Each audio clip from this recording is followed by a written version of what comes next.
Ladies and gentlemen, the very word secrecy is repugnant in a free and open society, and we are, as a people, inherently and historically opposed to secret societies, to secret oaths, and to secret proceedings.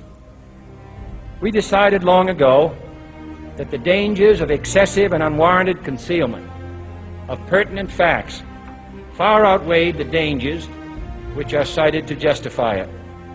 Even today, there is little value in opposing the threat of a closed society by imitating its arbitrary restrictions.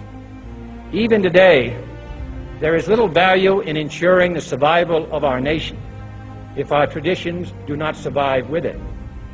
And there is very grave danger that an announced need for increased security will be seized upon by those anxious to expand its meaning to the very limits of official censorship and concealment.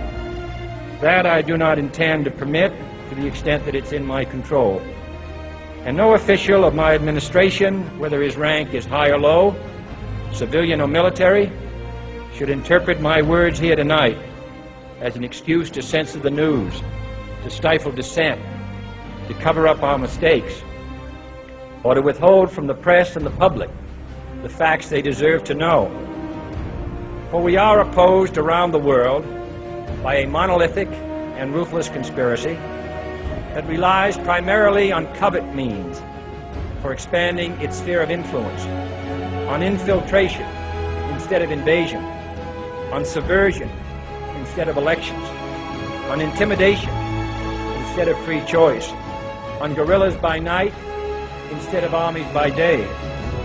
It is a system which has conscripted vast human and material resources into the building of a tightly knit, highly efficient machine that combines military, diplomatic, intelligence, economic, scientific, and political operations. Its preparations are concealed, not published. Its mistakes are buried, not headlined. Its dissenters are silenced, not praised. No expenditure is questioned, no rumor is printed, no secret is revealed. No president should fear public scrutiny of his program, for from that scrutiny comes understanding, and from that understanding comes support or opposition, and both are necessary. I am not asking your newspapers to support an administration, but I am asking your help in the tremendous task of informing and alerting the American people. For I have complete confidence in the response and dedication of our citizens whenever they are fully informed. I not only could not stifle controversy among your readers, I welcome it. This administration intends to be candid about its errors.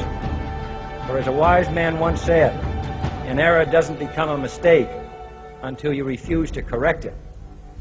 We intend to accept full responsibility for our errors, and we expect you to point them out when we miss them. Without debate, without criticism, no administration and no country can succeed, and no republic can survive. That is why the Athenian lawmaker Solon decreed it a crime for any citizen to shrink from controversy. And that is why our press was protected by the First Amendment, the only business in America specifically protected by the Constitution, not primarily to amuse and entertain, not to emphasize the trivial and the sentimental, not to simply give the public what it wants, but to inform, to arouse, to reflect, to state our dangers and our opportunities, to indicate our crises and our choices, to lead, mold, educate, and sometimes even anger public opinion.